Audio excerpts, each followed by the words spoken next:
The following program contains the opinions of the host, guests, and call-in participants. These do not necessarily represent the views of this show's distributors or sponsors. This program may contain obscene, profane, or otherwise objectionable language. Viewer discretion is advised.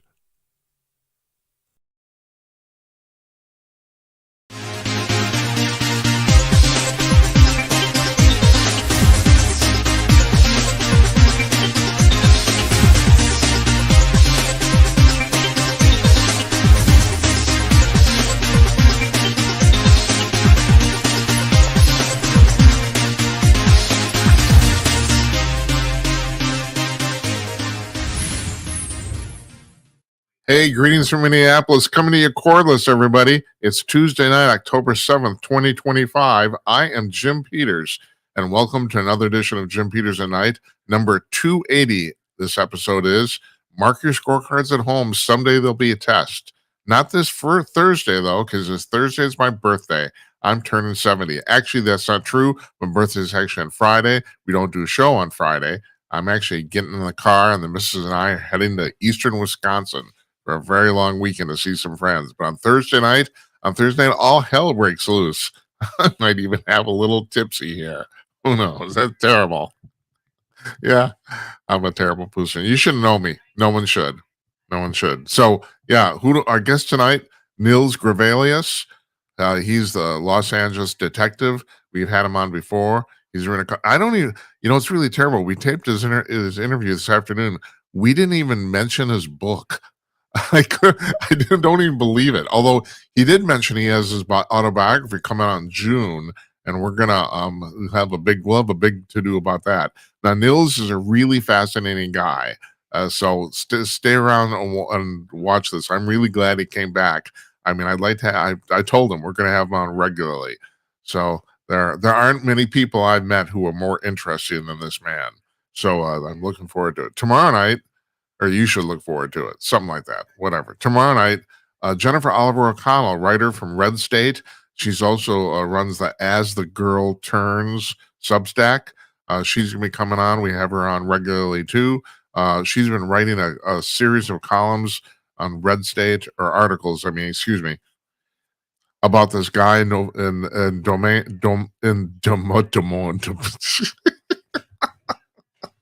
Maybe I've had a little tipsy right now. Huh? This guy in Des Moines, Iowa, who ran the school district there, who apparently did it for like 30 years and turns out he had no qualifications whatsoever. His entire life is one giant, and he's on top of that, he's an illegal immigrant. So there you go. And she's been writing that. She's been covering that. So we're going to talk to her about that among a bunch of other things. And Thursday, as I said, is my 70th birthday. The guest of record will be Tim Conaway, but we're going to have the phone lines open all night long. You can call up. I'm hoping. I've asked a bunch of regulars of the show here, friends of the show, to call in. So I hope they do. And yeah. And all good time hopefully be had by all. Now, because it's my birthday, we are taking next Monday and Tuesday off. As I said, we're going to eastern Wisconsin, almost the UP, not quite, 30 miles from there, to basically celebrate with some friends. And so we're going to be gone Monday and Tuesday. We will, of course, be running reruns as we always do. And we're running reruns on Friday now, too. And we'll be back. Let me see. On Wednesday, I think our guest is our old friend Larry Newman, bail bondsman extraordinaire and Bigfoot investigator.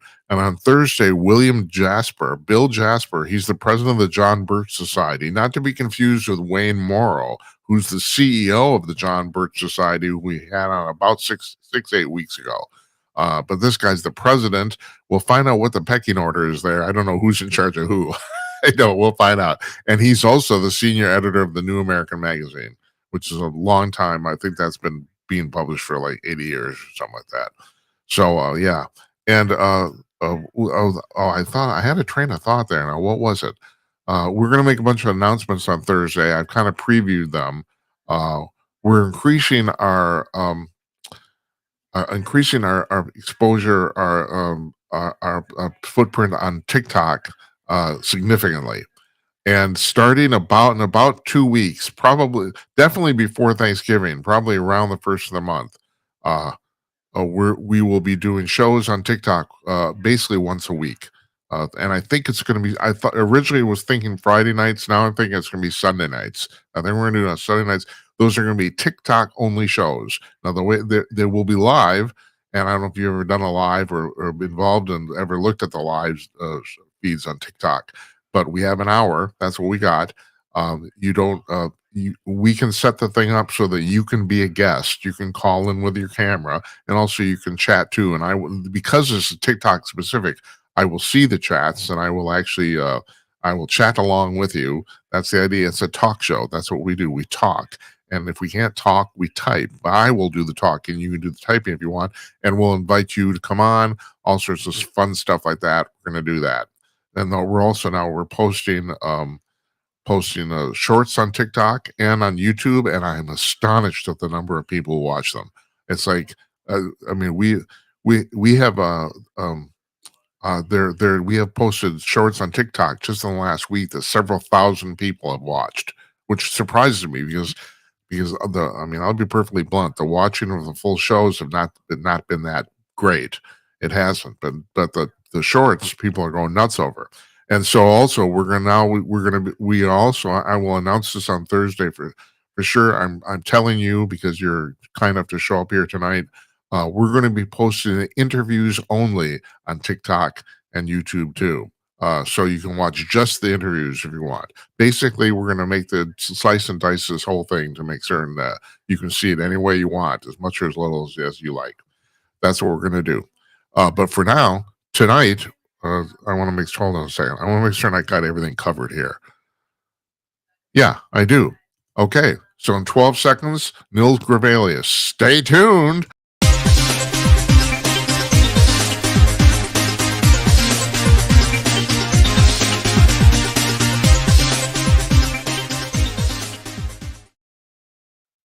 Joining us from his office in Pasadena, California, Los Angeles private investigator. And I'm sorry, we discussed this before. You are an investigator and not a detective, right?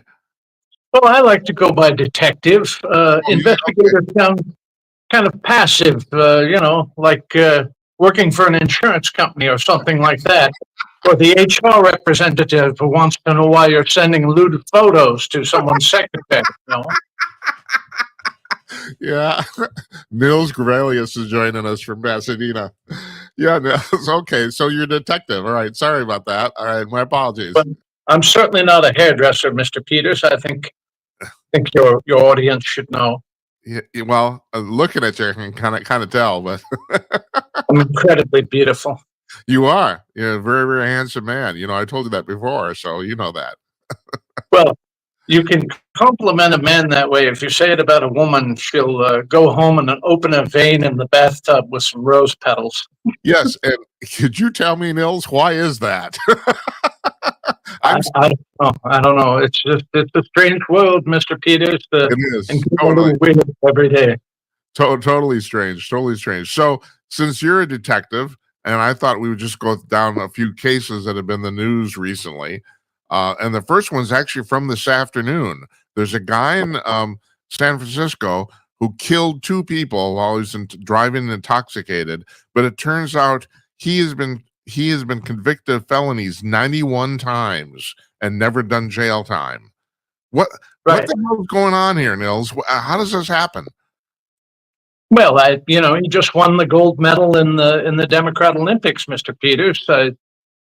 In what way has he not been protected?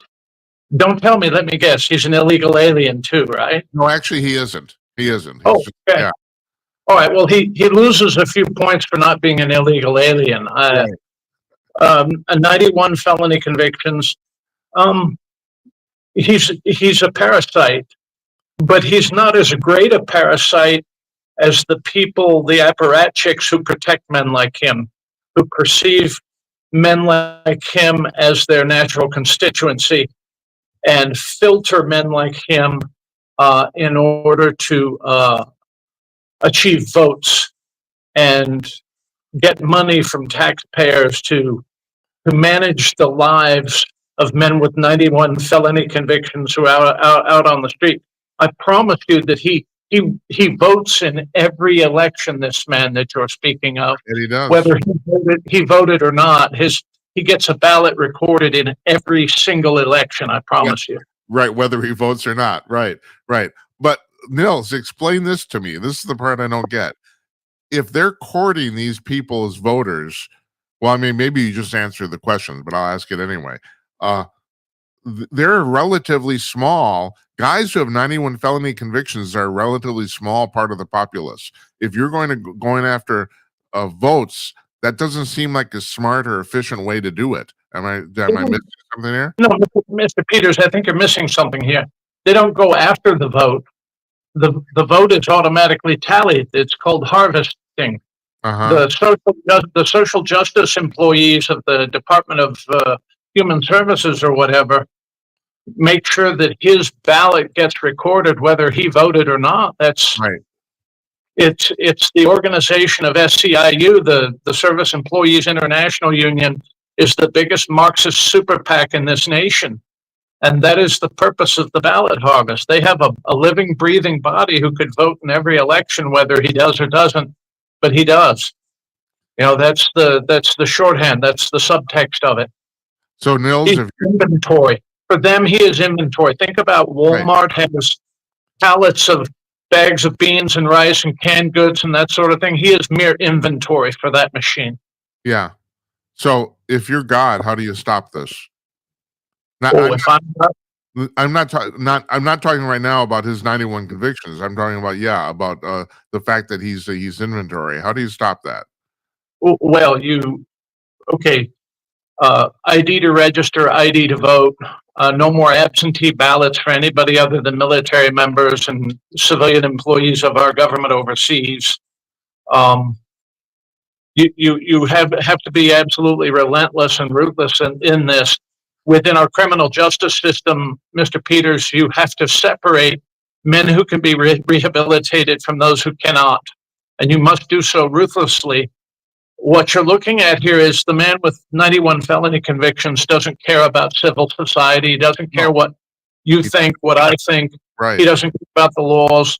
He's amused by the people with the hyphenated last names and the garbage degrees from the state-funded a-hole factories who are bleeding their hearts out for him. He doesn't care about them. He's glad to be out on the street to maraud. He's a psychopath. And let's define what a psychopath is for the audience. A psychopath is someone who has no conscience. It's been removed through a series of processes, usually involving random reward for negative acts. So in 91 felony convictions, he got rewarded over and over and over again by civil society. One of the most alarming characteristics of the psychopath, Mr. Peters, is his ability, amazing ability, to inculcate the institutional sympathy of dupes and civilians. Okay? So when you meet these people with the hyphenated names and the letters after their names who have all these expert opinions, we're being experted to death by these people. They're garbage. And you and I pay for every dime of it. Comes out of our pockets. They are the real parasites, as I said. That is the parasite class that is just below the plantation class running California. We have vast legions of very wealthy people who produce nothing and subsist entirely on taxpayer dollars, Mr. Peters. So Nils, do you think that part of I've been talking to other people on here too about the fact that one of the primary problems with society is there's literally too much money floating around. You were talking about the fact there's a lot of people in California who are rich basically for no real reason, And the thing is, if you've made an enormous amount of money and it wasn't difficult, well, it's really easy just to, wantonly give it a, I don't know. You know what I'm talking about, right? Am I being clear here or not? Well, we fund lots of garbage in our system. We need to put our government on a diet, a very strict diet, like you do. The sort of diet we would have a Czechoslovakian underwear model on so that her hips look nice, right? So That's the sort of diet our government should be on, Mr. Peters. We have people with garbage degrees who are presented to us as experts who couldn't feed themselves without a government issue can opener. Right, right, right. Now, and you're touching on something else here too, and that is that it at in 2025 now at this point, college degrees have almost become worthless just because they're so easy to get. You Yeah, know, the garbage. yeah, They're homeless services funds, pretrial release funds, for all that's cryptocurrency for parasite class Democrats, Mr. Peters. That's all. It yeah. comes out of my pocket and your pocket. It gets filtered through government and goes right into their pockets, and then they reward all of the plantation class people to get reelected and that sort of thing. Gavin Newsom, Bunko Jerry, those people. That's what they live on. That's how they are in power. And with meaningful voter identification to register, it it changes drastically and almost overnight. California is not a 70-28 state. California is a 51-48 state. What's it like living there right now? I lived there years ago. I mean, I can't. In my mind, if you look in the dictionary under the phrase "sleazy politician," you see a picture of Gavin Newsom next to it. I mean, what are your thoughts about just living there? You thought about getting out, and you hold it. You've been there for a long time too. How has it changed in the last 30, 40 years? Well, we have 7,000 people living in the landscaping just along the Foothill Freeway between, say, the West San Fernando Valley and Pasadena. Right. Uh, And I'm sure you're not exaggerating. That's the problem. I'm not exaggerating. And then every public edifice is graffitied and nobody cleans it up because they kind of like it. It's their class of people. You and I pay for, it comes right out of my pocket. I pay for Marxist organization on the streets. That's NGO money. All these cute Blue Klux Klan people in their Portland tuxedos and their N95 masks are on public salary, either directly or indirectly. They work for city government, or they're union organizers with a government union, or they're with an NGO that takes government money. That's what they do. That's their whole lives. And it's like living deep within enemy-held territory in a Marxist shit state, Mr. Peters. That's what it's like. But California is my home. California is beautiful. I'm willing to stay. I'm willing to stay here and fight for it. Yeah, it is arguably the most beautiful state in the union geographically or topographically. There's no doubt about that. They all came here for a reason, didn't they, Mr. Peters? Yeah, that's true. They did. Yeah, I had to leave, and I regretted it. I liked living there. I like it, but that was the 1980s. It was a different world. Yes, it was. Hey, Nils, let me ask you, what have you been working on recently? I mean, without, I'm sure client confidentiality, you can't really say, or are you writing books right now, or what are you doing? Well, I've just finished a book, essentially my professional memoir, which is entitled The Last Lawman, which will be released in June of 2026 on Post Hill Press. I'd love to introduce it to your readers when it's available. You definitely will. We'll have you on for sure. We'll have you on before then. So it's like, but yeah, no, that's for certain. And I'm looking forward to reading it too. Yeah. I'll tell you what I'm seeing criminally here. We're getting a lot of people stealing other people's houses, and they pick on immigrants. They look for Hispanic and Asian immigrants who have paid their houses off all the way down with no mortgage, and they do a quick claim deed on the house and then suck as much equity out of it as they can. And they'll even do cute things like, if you only owe $30,000 on your house, they'll go pay your mortgage off, get a reconveyance, quick claim it to themselves, and take as much equity out as. I never thought about that. It's actually worth their trouble to pay the mortgage off to get the rest of it out, isn't there? Never occurred to me. Well, so the California Department of Justice is very slow moving and corrupt and compromised by the the ding dong who runs it, a character named Rob Bonta, who wants to be governor or president or something like that. He has uh, he has an IQ as would befit a potted daisy. He's that dumb. But it's not as if he had brains, he would file anything against any of these people. I'm also seeing a crime a lot that we call pig butchering, which what do you call it? Pig butchering. It's a term of art peculiar to the U.S. Department of Justice. Let's say you have a wealthy man. Let's say that Mr. Peters is wealthy, and he meets a cute girl online who's messaging him on Facebook, and she convinces him that she's in love and that she needs him to invest $1 million in cryptocurrency so she can get her family out of Thailand or something like that. And then, of course, the money disappears. And he never hears from her again. And he goes and makes a report to the FBI, and the FBI doesn't do anything. Well, that was going on for years. Well, suddenly the FBI is filing on these cases now. And the way that it works is they have accomplices in the U.S. who help them to get it through the bank and everything else, who are Americans. And often they are unwitting dupes in it themselves. They don't know they're involved in a crime scheme. They think they're managing money for a wealthy man who's overseas, and it's a work-at-home scheme. And ultimately, they get robbed too.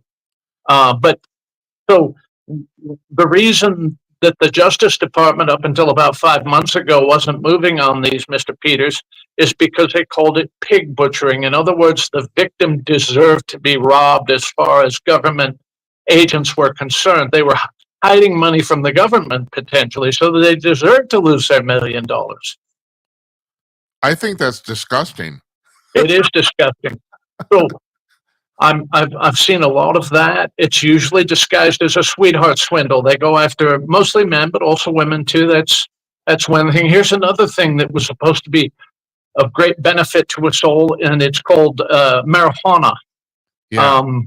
You probably saw that Mark Siegel, the doctor who's the expert that they have on Fox pretty frequently to talk about health affairs, Right. talked about cannabis psychosis in relation to this mass shooting and arson at the Mormon church a couple of weekends ago. The Marine veteran, and also the Marine veteran in North Carolina who shot from his boat into a restaurant on shore. That was also cannabis psychosis.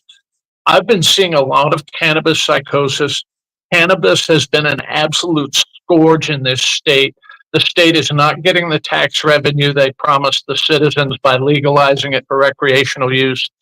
We have organized crime people getting dupes to front for them, civilians with no criminal records front for them, and they have legal cannabis enterprises that pay the bare minimum in taxes and just use it as a front for distributing fentanyl, cannabis, heroin, ecstasy, cocaine, methamphetamine, anything you could think of. And cannabis has been a long-term problem in California. Up in the Emerald Triangle, up Modoc and Humboldt counties, that area. Humboldt County is the most sparsely populated county in the state. I think the grand total population in that county is maybe 50,000 people, Mr. Peters. It accounts for 54% of our unsolved missing persons cases are reported out of that county. Really? I'm not kidding. My so, God. So it's local gangsters partnering with cartels, the Mexican cartels, to distribute cannabis all over the country. And legal cannabis is the front, the cover for the illegal. Right. When a cop pulls Mr. Peters over and finds a bag of dope in his car, the cop can't tell legal dope from illegal dope. And the cop knows that if he books Mr. Peters for possession, there's only a 1 in 10 chance that the county prosecutor is going to file anything on Mr. Peters, right? Yeah. It's the problem that we had with the war on drugs that George Bush, the first waged, it was a war on users, on addicts. The way that Donald Trump and Pete Hegseth and Pam Bondi are going after it is much wiser. With aerial strikes, on people importing illegal drugs to this country. That's much wiser. We can't stamp out cannabis. You'll never get rid of it. But the way to go about it is, I'll give you an example. Between 1988 and today, the government waged a very successful psyop against American consumers. In 1988, 47% of this country was addicted to nicotine of the adult population. Right. Now it's down to about 11%. Mm-hmm. And that was due to the psyop that they waged, raising taxes on it and making it uncool and making it look like you're an idiot and you're a public burden if you're smoking cigarettes or whatever. So the government should be waging a psyop against cannabis, warning people of the dangers of cannabis psychosis. What is cannabis psychosis, Mr. Peters? It's paranoid schizophrenia. Yeah. This high concentrate THC in the organic stuff, and even more so in the synthetic vape, is just off the charts. Anybody with a predisposition, a familial predisposition to paranoid schizophrenia, could stay far, far away from cannabis. It's not uniformly this way. There's some people who can smoke cannabis without issues like this, but I'm seeing people who go missing who have never had problems before. Just a couple of weeks ago, we had 2 mass shootings involving honorably discharged Marine Corps combat veterans who had lapsed over into paranoid schizophrenia at the age of 40. Okay. Typically, schizophrenia, when it occurs organically, that's in between ages 17 and 24. So Right. these men were able to successfully navigate the Marine Corps, go through training, serve honorably within the military, and then suddenly this at age 40. This is a scourge. Anybody who treats it lightly is either a fool or a criminal. These 2 Marines, did they engage in smoking cannabis to blunt their PTSD, or is just strictly recreational, or do you know any sort of trends in that regard? Well, there are a lot of quote unquote experts on PTSD who tell veterans to take psilocybin mushrooms, to use cannabis, to use low grade cannabis, high grade cannabis, that sort of thing. In July of 2024, the author Evan Wright, who used to write for Rolling Stone, who wrote Generation Kill, which was about his being embedded in the Marines in Iraq, was smoking high-grade cannabis for PTSD. He took his own life. He ate his gun. Okay. Is there any sort of thing? Does low grade cannabis even exist? I mean, all I see is, I think it's been GMO'd out of existence. yeah. Mr. Webb, I mean, the growers don't grow it. There's no profit in it. Right. I mean, I maybe used cannabis in my youth, my 20s, maybe a dozen times. I didn't like it. It didn't agree with me, but I haven't used it since. But my impression is it's way, way stronger than it was 30 years ago. Right. That may very well be. I'm not a cannabis user myself. I have to deal with the consequences of it, though. Yeah. When a couple of years ago, I had a very successful, high-profile grad student in a chemistry program at a prestigious college go missing, and her European parents contacted me to find her. She had never had a difficulty in her life. I found her booked as a Jane Doe in a hospital in another county. She'd been wandering around in traffic and got hit by a car and had no idea who she was. The way she was identified was with her fingerprints.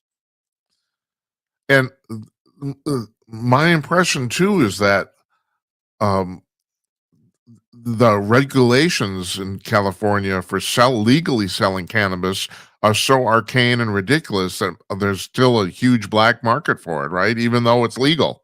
Isn't that even the legal is just cover for the black market. The black market is huge. The quote unquote legal market is just a front for the black market. It's all the same. And the dispenser, the people running the dispensaries rob each other. They rob their customers. They rob their growers.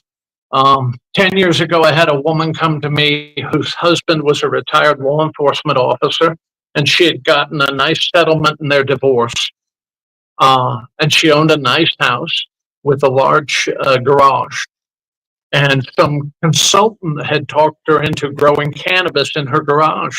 This was back in the medical marijuana charade, back when they were calling it that.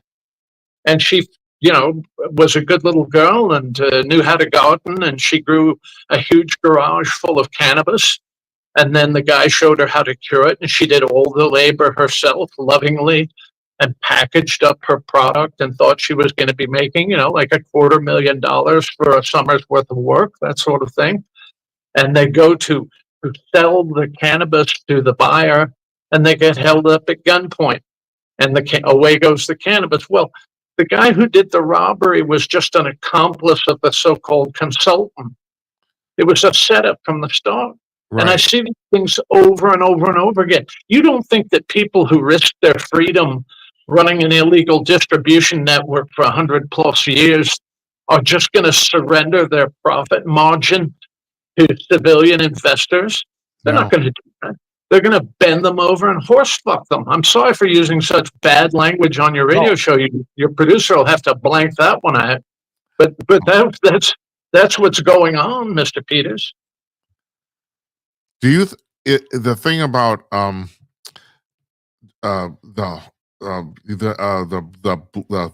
I'm sorry, the thing about the legal cannabis being a cover for the black market, was that intentional?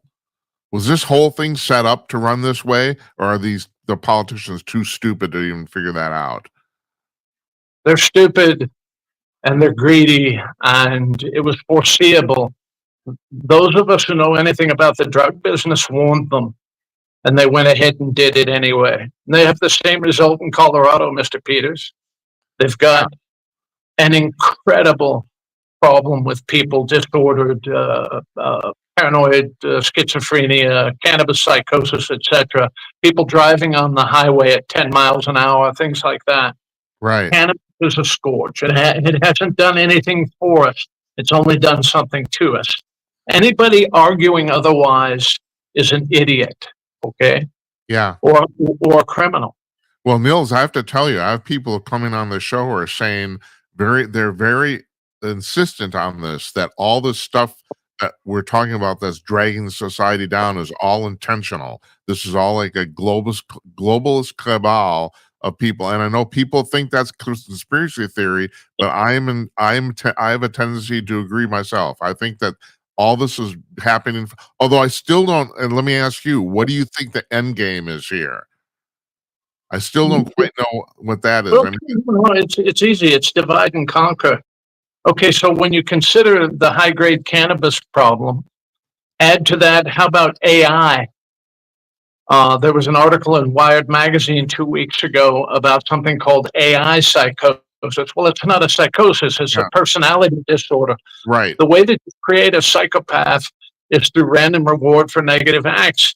Mr. Peters doesn't need a bad home environment to become a psychopath now. He can get it from his phone. He can have an imaginary yeah, AI girlfriend in his phone who tells him right, what a study is because he does this or he does that, and reads everything that he writes and tells him to sharpen up this and be more insulting this way and that. So they get the emotional boost, the flow of endorphins from interacting with digital code. right. Okay, so that's something to consider. Yeah, And then, and I have to tell you, Nils, I've for a long time, I just think that's sick. You can't have the relationship with a voice on your phone. I mean, it may be amusing. I talk to Alexa here, and just every once in a while, just so she amuses me. But other than that, I don't consider that a relationship. I mean, well, but you're not vulnerable. You're not on the autism spectrum. You're not somebody with a pre-existing drug habit. You're not somebody who's being isolated by abuse or trauma. Okay, all of those people are vulnerable to that. yeah. Okay, You so know, you know what add, another. fent- I'm sorry. Go ahead. Go ahead. add fentanyl to it. Fentanyl causes 6 to 8 Americans to be delivered every single day to the coroner's office in Los Angeles County dead. That's just Los Angeles County. My idiot governor goes out and tells everybody that firearms cause more death among the young than all the other causes combined. It's bullshit. It's fentanyl by a country mile. I think we're losing 90,000 people a year in this country. Right. If a foreign invader came in and did this with a gun, we would wage war on them. Okay. That's why I don't understand. I mean, Trump's talking about going into Mexico and literally dropping bombs on these people. I don't understand why anybody hasn't done it sooner. I mean, it is literally the definition of a terrorist organization. I don't understand why people, it's like, oh, but it's a foreign country and all this sort of stuff. Well, that's what war is. People seem to don't understand. War is really, really unpleasant. That's the point. Let's talk about a couple of other things that could affect people on broad scale. Searchable internet porn. It's not like it was when you were looking at your Playboy magazine when you were in the 6th grade and your mother got mad at you and yelled at you. Jimmy, throw that thing in the garbage. That kind of thing. It shapes human behavior, particularly in young males. Right. But females too. Females are increasing consumers of pornography, searchable pornography. True. You're absolutely right. I know statistics prove that. Yeah.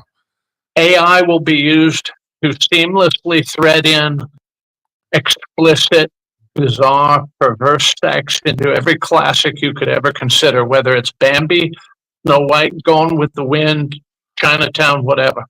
AI will do that. They will be able to do that with AI. Okay. Yeah. And people who are sex compulsives will become more sexually compulsive because they're getting a bigger endorphin rush from it. They also get an endorphin rush from imagining how people react to what it is that they've done. Let's consider something else. There was an article about Stanford University using AI to design and develop viruses. Let me take it to the next level for you, Mr. Peters. What if I'm going to weaponize viruses like they do at the Wuhan Institute of Virology, right? Yeah. And I get a hold of Mr. Peters' DNA, and Mr. Peters, I don't like Mr. Peters. I want Mr. Peters to go away forever. And I engineer a virus using AI to tailor it.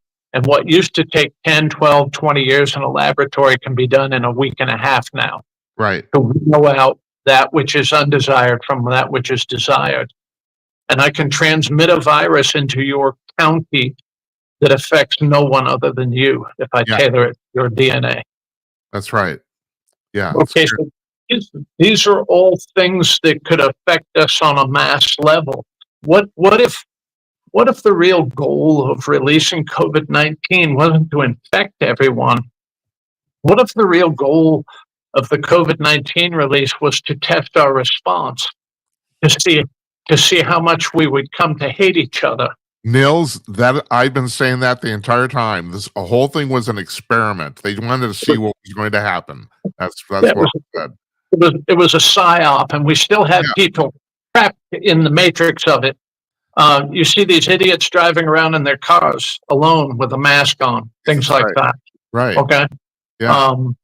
So we have COVID Karens telling us to do this and to do that, and they sound rather vaccinated, don't they? All of that.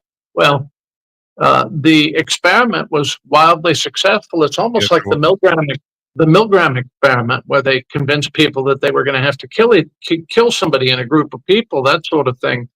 Right.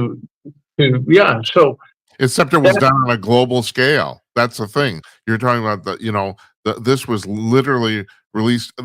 I mean, you couldn't have done it any more perfectly. It's an Occam's razor thing to me. It's like, okay, so the Chinese are sitting around and saying, well, all right, let's see what happens if we get a release of a global virus. And then somebody says, all right, so let's make the virus not too deadly. I mean, it does kill people, but the flu kills people too, So same thing. We'll make it a little deadly and send it out and then tell people it's worse than it is. And let's just see what happens. And we failed miserably. Well, so I have people in my own household who tell me how deadly it is.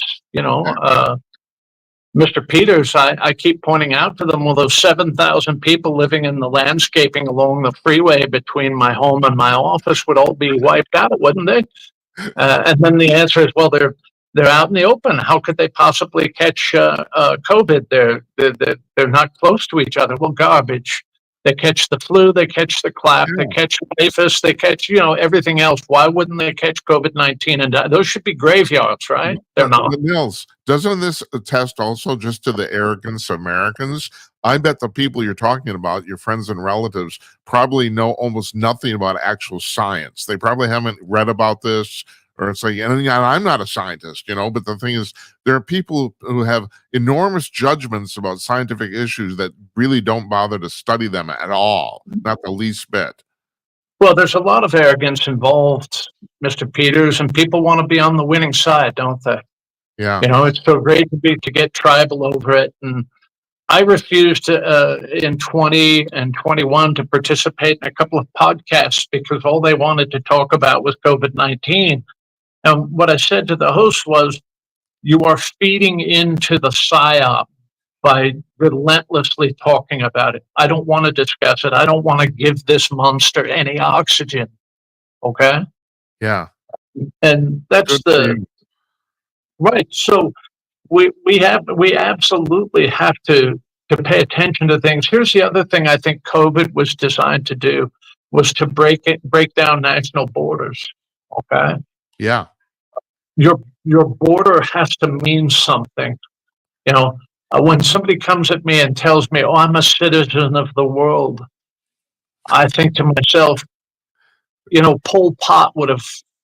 I mean, when Pol Pot was confronted about his wholesale murder of his own citizens, he said, "Every single thing I did for my people." Yeah. That was his outcry. Right. Ultimately, every socialist utopian movement, Mr. Peters, is just a death cult. Yeah. The People's Temple, the National Socialist Workers' Party, these were all socialist utopian movements, and they were all death cults. Right. All result in disaster. And I don't understand where, if you're a college kid today and you think socialism is a great thing, I don't understand how you can look at history and not conclude otherwise. I don't understand. They're illiterate. They've been made illiterate by the teachers that they have. They come up with these garbage degrees in teaching from garbage state-funded universities, that sort of thing, and they teach them to feel, not to think. Right. There is no more critical thinking. There is no reading, writing, arithmetic. Look at the inner city schools, and it occurred to me, I was recently thinking on this. I was talking with Dita Sullivan, who's like an expert on Caribbean music, just the other day. It is not accidental that they have done this, that they have created whole school systems in the inner cities where minority children are taught struggle studies primarily, that they have been oppressed, that they have been stepped on, that their ancestors were in chains. And some of this stuff is true, okay? But they don't teach them how to unlock the chains. Right. They tell them that they are victims of something that is immutable, that they can't go up against, or that it is incumbent upon them to wage war against that which has chained them up, and that sort of thing. So they have created a whole class of people who are simultaneously entitled, infuriated, and inept. And there is no more dangerous a population that you could possibly think of than that. That's well put, Nils. It really is. And you're absolutely right. They're using history because, yes, some of this stuff is true. But even in the case of racism and the 1619 Project, well, you're talking about stuff that happened 150 years ago. There's not 500 years ago. Right. And, okay, so if you really analyze it and compare it to history, this is Trotskyite. This is Trotskyism, is what it is, which is like a rare hybrid of Marxist-Leninism. And Randy Weingarten, more than anybody else, I think is the author of the fuckery that we saw with the COVID-19. He's the head of the National Education Association. She empowers teachers to just live as parasites on the school district. They don't teach.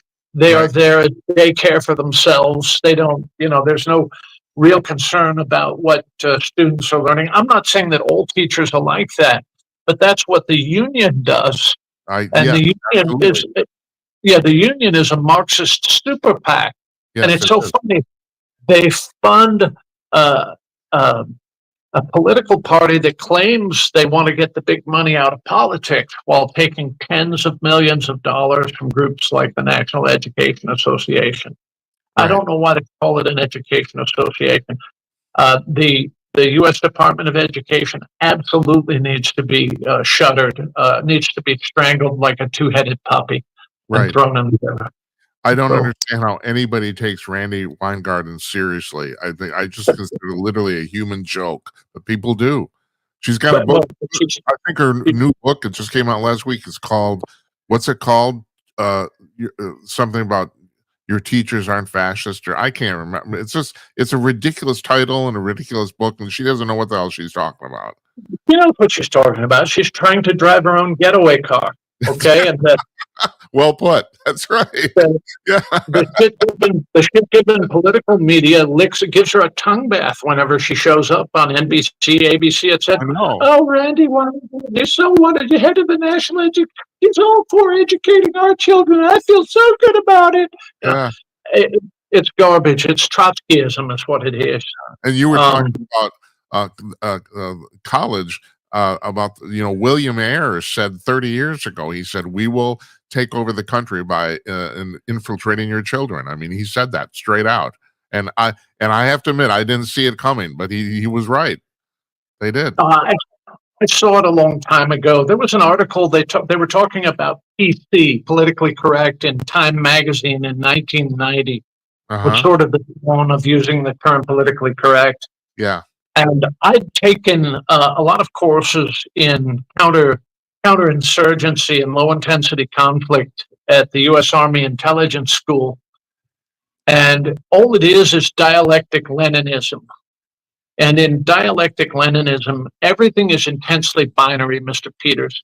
That which doesn't help the revolution is an enemy of the revolution and must be isolated and eliminated and shut down. And so PC is dialectic Leninism. Another way to characterize it is vanilla Sharia. It is Sharia law for people who don't believe in God.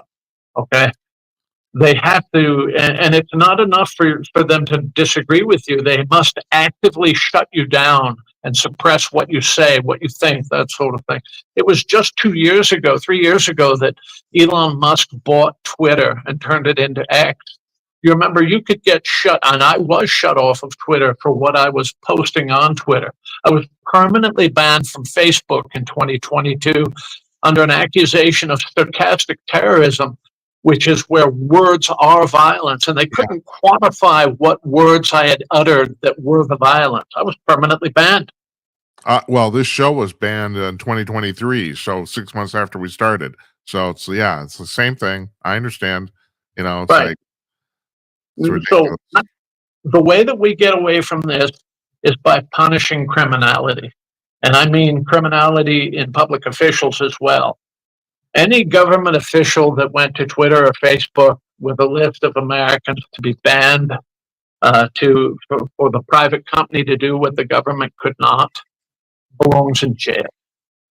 If a man can or a woman can go to prison just for being in the Capitol during a protest, they can get a 4-year sentence for that. Let's put some of these government officials, some of these Justice Department people like Elvis Chan, put them in front of a federal grand jury for conspiracy against rights, and see what a trial does with them. It seems that they never end up, facing consequences, and that's actually that's the theme of what you're talking about here. Is we will come to an America where no one faces any consequences for any ill behavior. Well, I certainly did, and you did. But you're correct. We live in almost a consequence-free society. That's why California has 68 people, like just in Los Angeles County, dying of fentanyl overdose every day. They no longer go to jail.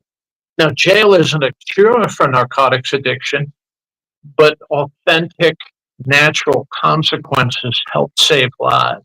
Yeah. A man shouldn't go to prison for 10 years for possessing heroin or fentanyl, but if you put him on a 3 week stint in jail with no medical detox, no harm reduction meds, and he had to kick heroin and fentanyl in jail, you do that to him 3 times in 1 year, he's done.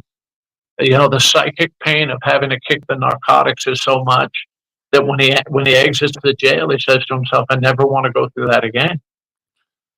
If you make it too cushion easy, he has no reason to change. Right. No one does for anything. Right. I mean, they would never advocate this with drunk driving unless you were an illegal alien. If Nils and Jim Peters went down and drank 8 pitchers of beer and got in their cars and went out on the interstate and that sort of thing, they wouldn't want us to walk free from a drunk driving, right? No. But if you're an illegal alien, you can do it over and over again. Yeah. Well, Nils, this has been really depressing. No, Mr. Peters, we're in the catbird seat here. Yeah. Let me give you. Yeah, please do. My lucky number is 1. And I don't mean it's just me looking out for myself. What I mean is when I'm outnumbered, I'm in the position of advantage. I'm never going to run out of targets, am I? Yeah. But is that because you're trained to do that? I mean, no. Training just refines the thing, right? Think about it. Let's say a gun. What is a gun? A gun is a crescent wrench. It's a tool, right? Right. Jim Peters is the weapon. Yeah. That's just a tool.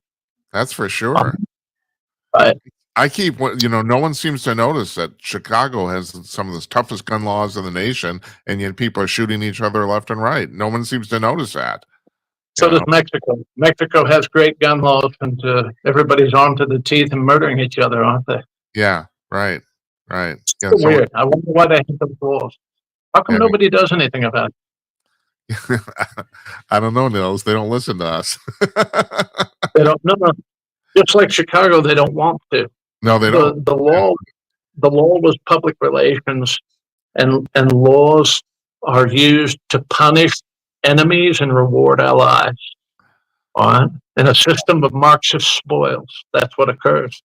You do realize during the Ukrainian famine of 1937, one Ukrainian man said to the other Ukrainian man, "Wait until Comrade Stalin finds out what these apparatchiks and commissars have been doing to us, brother, and he's going to land on them good and proper." Well, both of those Ukrainian men starved to death, didn't they? Waiting for Comrade Stalin to come to their aid. That's right. All right, I'm gonna end this with one last question, Nils. Do you think it's inevitable? Do you think the socialist takeover of the world is? I mean, it seems it's a constant fight. Do you think it's inevitable that's going to happen? I don't know. Maybe in 20 years from now, maybe 300 years from now, but it's something that we'll always have to battle as a constantly self-replicating political bacillus. Here's the problem. Okay, you and I take away all of the socialists. Let's say that in a perfect world, we could make them disappear. We could fly them to Mars or something, right? Okay. All right. And we could stamp out every copy of Engels' book, of John Reed's book, The 12 Days That Shook the World. We could stamp out all of Marx's teachings, that sort of thing. Some bright, bushy-eyed idiot in an Ivy League university would find a copy, a dusty copy on the back shelf and read it and think that he had found the keys to the kingdom. And it is a constantly self-replicating political bacillus that is wildly attractive to people who lack power. And power is an irresistible narcotic for the weakling. What Marxists do is they convince people of something that is not true, that there is something for nothing. Okay, they're just like Charles Ponzi. there's vast wealth and riches for all of us, plenty of it, comrade. We just have to go take it from the horrible people sitting on it. Yeah, They've been and you're not, robbed through all and your you're not, life, man. you're not just talking economically. You're talking metaphysically too. I mean, yeah, All right, all of it. Yeah. right. Yeah, that's well put, Nils. Why is baseball the preferred sport of communists? I don't know why. Because you can win through passive aggression, fooling the umpires. That's why. Never occurred to me ever. Nils, you're a brilliant man. I love talking to you. So we'll have It's you. my sincere pleasure, Mr. Peter. We're gonna have you before your book comes out next summer. We'll have you on many times. So I hope you're willing to come back again. It's I'm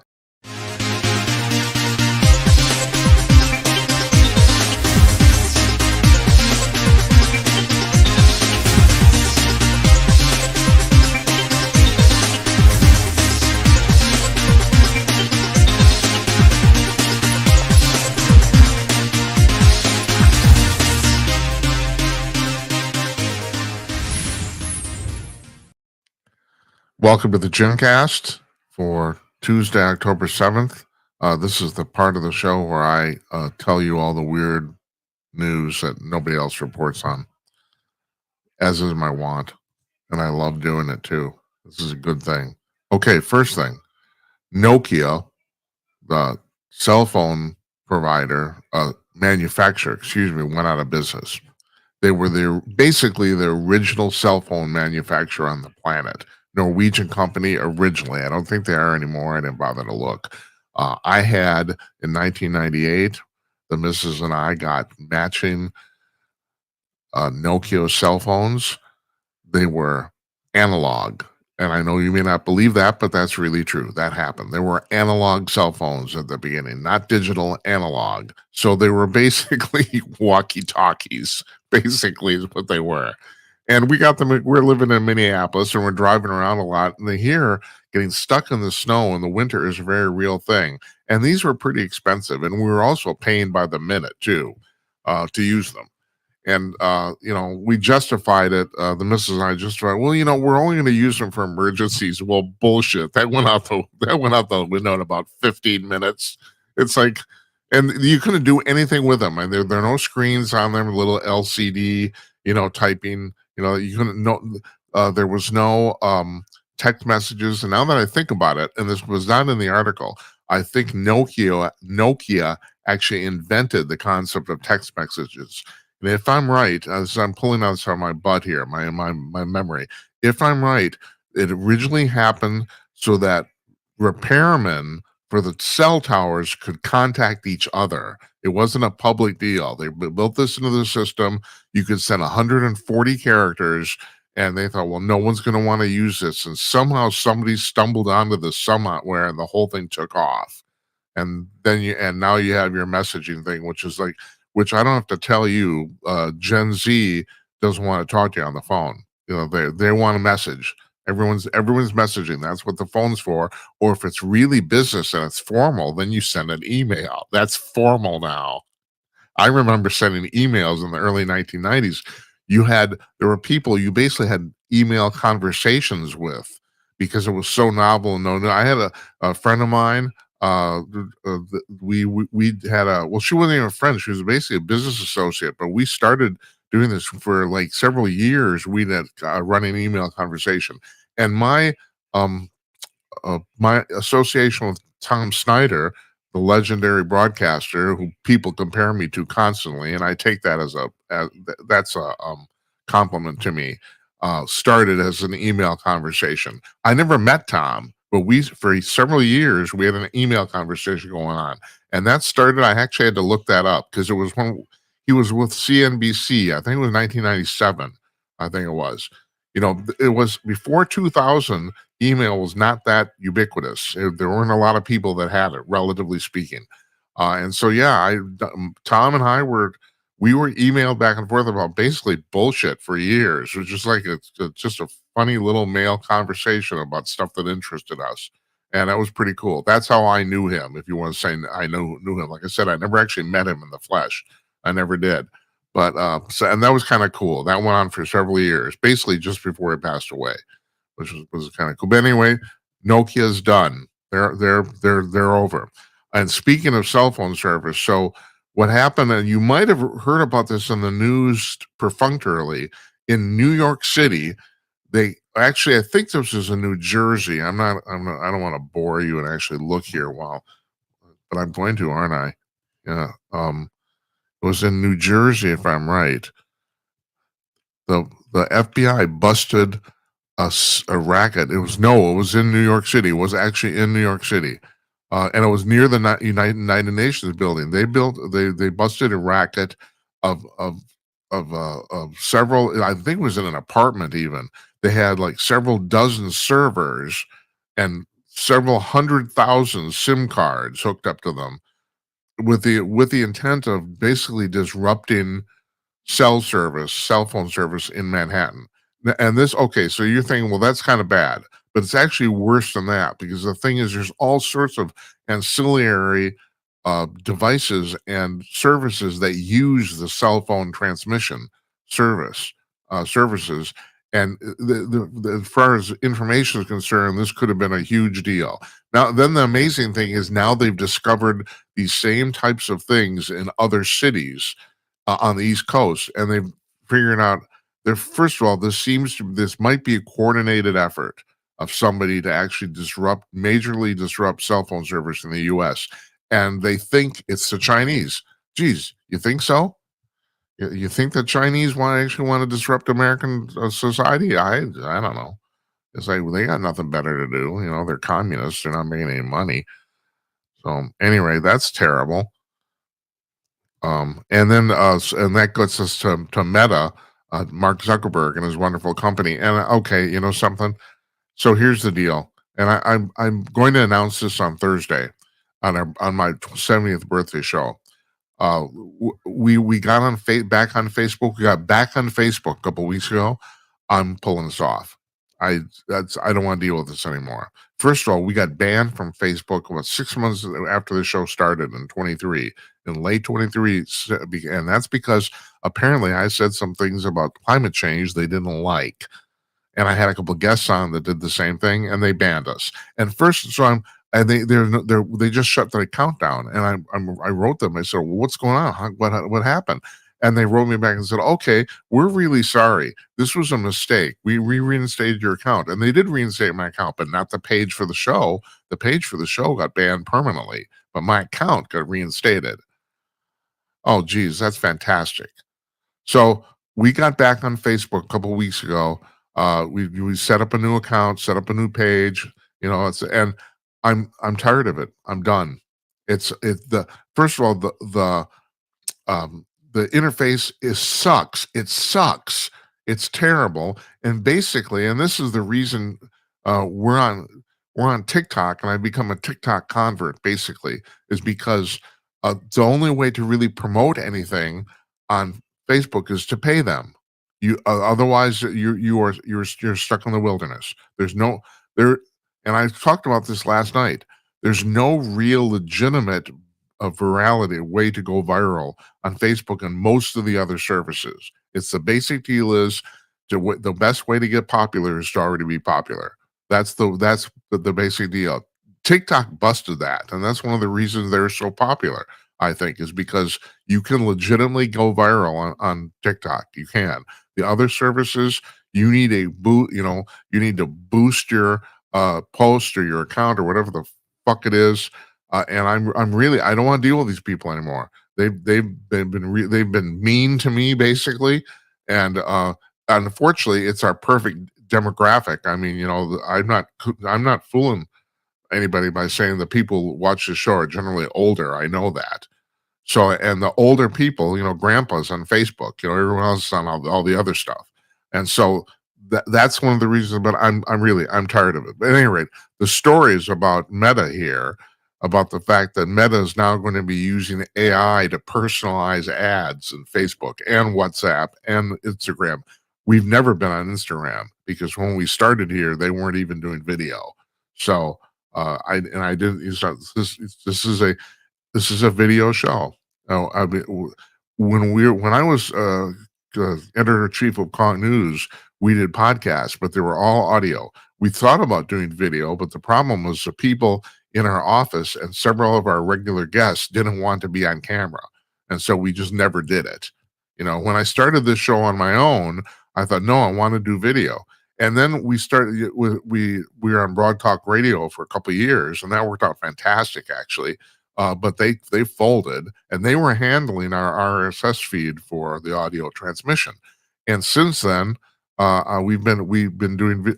I mean, I'm not the only person who thinks this. I've had friends tell me, no, it's a video show. It's a TV show. You are not doing radio. Now, I kind of am. I got a big microphone here. I'm talking. I got a pretty good radio voice. I'm used to it.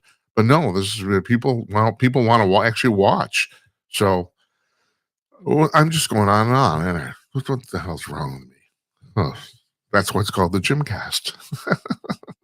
So anyway, Facebook, Instagram, WhatsApp, they're going to use AI to feed you personalized ads. They're going to change the ads in real time to go to you personally. Isn't that great? That's terrific. That's fantastic. All right. So, and I put this in the description for the show tonight. Director Ridley Scott, who's directed a zillion Alien, Blade Runner, especially.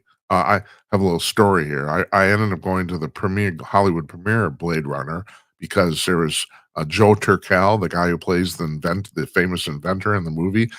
I ran into his Mercedes in Beverly Hills, and yeah, a little fender bender, but shit, it's a Mercedes, So it was a lot of money at the time anyway. And we exchanged information, and so I gathered up the money and I called him. I said, I don't know why he didn't want to run it. He said, I'm not going to run this through insurance. He said, you pay me, and I called him back and I said, I have the money for the accident. And he said, I thought I'd never hear from you again. I really thought you were going to. And I said, no, I got it. So I paid him. I went over to his house. We had a nice chat, and he said, "Well, he said, I want to thank you for doing this." He said, "I got up with a couple tickets to a movie that's premiering that I'm in next week, and it's called Blade Runner." And said, "Here, why don't you take a friend?" And it's really cool. And I took this woman I was just crazy about. I was just really, really crazy about this girl, and we went to the movie. No one at the time knew it was going to be the big cult classic it was. Now it was, so we went. It was at the Egyptian Theater, and we went, and it had a really good time, and it was a good movie. If you had asked me that night if this movie is going to be one of the top sci-fi movies in history, I would have. I don't know if I would have said yes. I said, yeah, it's a good movie. But anyway, that's my story regarding Blade Runner. So anyway, Ridley Scott's Breitbart quoted him recently. He said he doesn't go to the movies anymore, and his exact reason is the quote is because most movies are shit. That's what he said. Yeah, and he's right. I don't go to the movies either. The last time I went to a theater was before COVID, so it was over 5 years ago. And I remember the missus and I went. Neither one of us can remember the movie we saw. All we remember is it was okay. It wasn't great, wasn't bad, and we dropped $100. Two people going to the theater to see a movie, and we dropped $100. Geez, I wonder why no one leaves the house. I have Netflix. I pay for Netflix. Here's an endless swath of a stream of entertainment coming into your house. $12 a month, and I'm going to go to the movies and spend $100 on popcorn. Yeah, terrific. And the movie isn't that good, right? And he's right; they aren't. I don't go to the movies anymore. I don't. So yeah, he would know too. I mean, he's making them. And speaking of movies being shit, and I don't know if this is a shit thing per se or not. So there's this big thing. I don't know if you've seen this online about a woman. Her name is, hold on, I'm going to find it. It's Tilly Norwood. And the thing is, she's an actress, but she's not a real actress. She's AI generated. She's completely AI generated. And the 2-minute clip, and I actually should have played it. I never thought about that. because it's easy to find. It's not all over the place. There's a 2-minute clip of her, which is basically kind of a quote unquote highlight reel of the things she's done. It's not there. None of it's real. None of it. I mean, the whole thing, the movies aren't real. The clip is it's all AI generated. At any rate, yeah, it's really, you can't, I've played this for my wife. You can't watch this and think, and it would never occur to you that this is fake, you know? Anyway, she's looking for, believe it or not, an agent. And the real actors and actresses in Hollywood have said, well, if you have told the major representation firms, if you take this AI woman, we're going to boycott you. I don't think well, I don't know if she needs it. I don't know if she needs an agent. Maybe this is just all a publicity thing. I have no real idea. I don't. But this is going to be the future of films. A good friend of mine is a filmmaker, and I send him this stuff all the time. And yeah, we are going to see easily before 2030, but probably in the next 2 years, we're going to see the first feature-length film generated by one single person, then typing into a computer. That's going to happen. The very first, and it will basically be the last time this happened, technically speaking, was when talkies came out in 1929, when the movie industry flipped from silent films to talking pictures. That switch happened over the course of 2 years. It happened extremely quickly. The Jazz Singer was actually not the very first talking movie, but was one that got the all attention, and it bears repeating that the entire movie didn't have sound, only portions of it. The first movie that had sound all the way through was a movie called Lights of New York, and it's I've seen it. It's pretty lame. It's a pretty mediocre picture. But it was the first one, and it wasn't slated to have the first one. Warner Brothers that owned the technology, they wanted to save the first movie, all sound movie for a big production. But for this kind of stumbled into it or something. They were recording it as a test or something like that, and somebody said, "Oh shit, let's just put it out," and they did. And that entire switch of the industry happened in 2 years. Went from all silent to all talking in 2 years. And this is what's going to happen here too. One person is going to do this, and the entire movie, from that point on, the vast majority of stuff you will see will be AI generated, or at least maybe a hybrid. They might use actors for some of the main roles and AI generated actors for some of the whatever. But it's going to happen anyway. Yeah, they're trying to. This I don't think that it ever occurred to the actors that they would be replaced. That's the thing. It's like that was always like the last bastion. Car crashes, explosions. Yeah, we got CGI. And then we got the backgrounds and stuff and sets. We got AI that works. But now they're going to replace the actors. And I can tell you from experience and from my personal knowledge, the people who run the movie studios in Hollywood, they cannot do this fast enough, because no one wants to deal with actors. As a class, they are a pain in the ass. So, and not to mention the fact you're paying these people a fortune to use their image. I mean, the one thing, people already doing this. Humphrey Bogart's going to be an actor again. He is, even though he's been dead for 30 years. But that's going to happen because it's really easy with AI to basically revive his image. So somebody owns that, but once you pay them for the rights to use it, you can go to town. Crazy. Okay, so we got UFO news, and I love this crap. You know that. I live for this stuff. First of all, Tim Burchett, the congressman, is from Tennessee. I always forget. I think so. He's saying that he's been told by the military that aliens have 5 or 6 underwater bases off the coast of the Bahamas, off the coast of the United States. That's also been said about the Catalina Island off the west coast too. Supposedly there's and when I say supposedly, this is really weird. There's numerous underwater shots of what is essentially a building.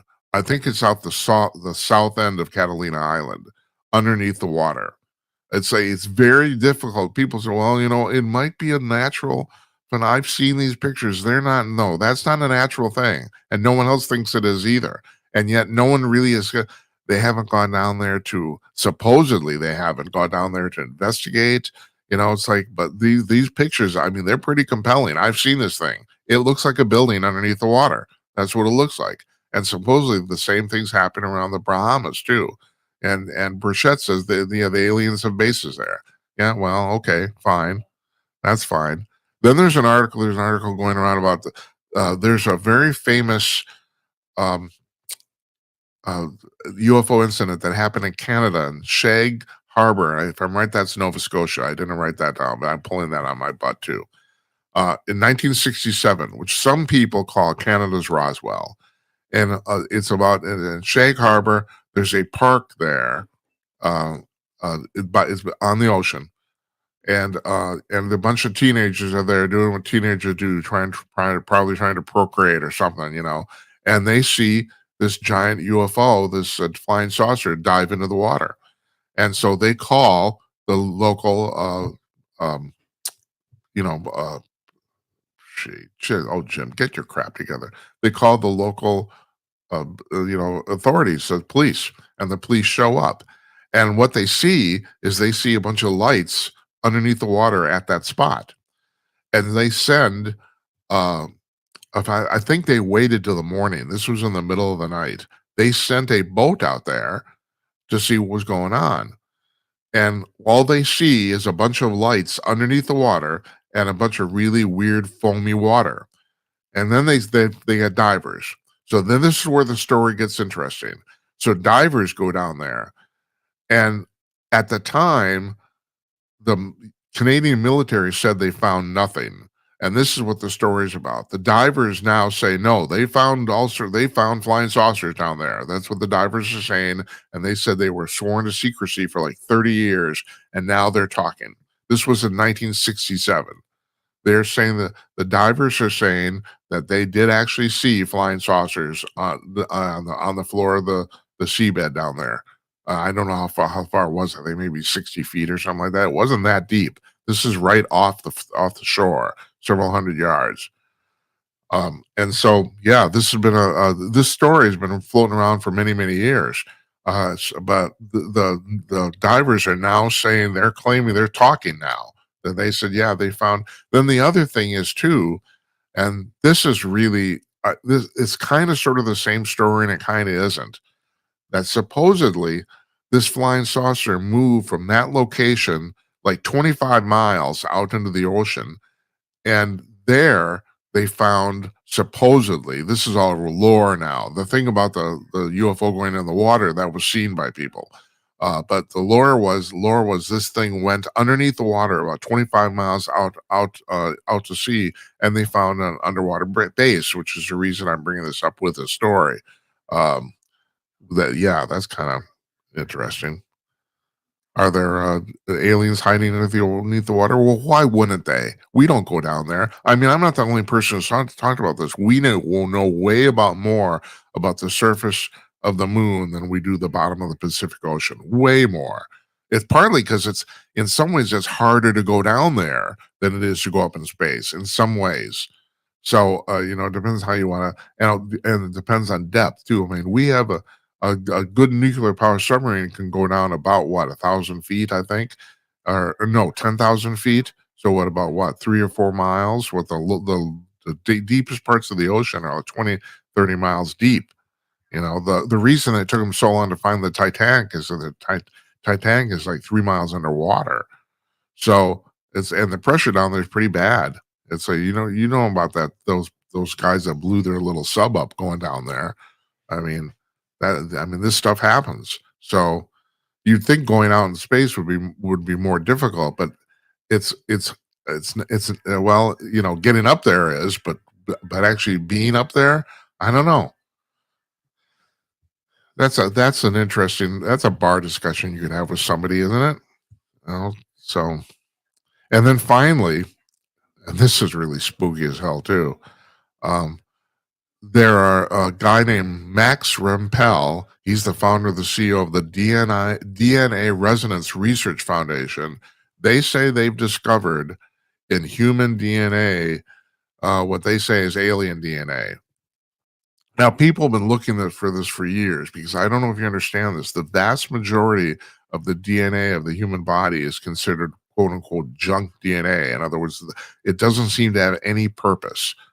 And so people, first of all, they've been looking to see if they can find if literally a message is written in it using the 4 strands of DNA as a message code. People have been looking about their ages. Nobody's found anything, but this guy says they came to, and this was a very intricate process about going. They took people who said they've been abducted and analyzed their DNA using the regular populace as a control group, and they said they found differences that are consistent among the abductees. That's what they're saying, and it appears now. People like David Jacobs has been talking about this, and Bud Hopkins has been talking about this for like 20 years about the fact that the assertion is that aliens, and probably the gray aliens, are manipulating the DNA of the human populace for reasons unknown,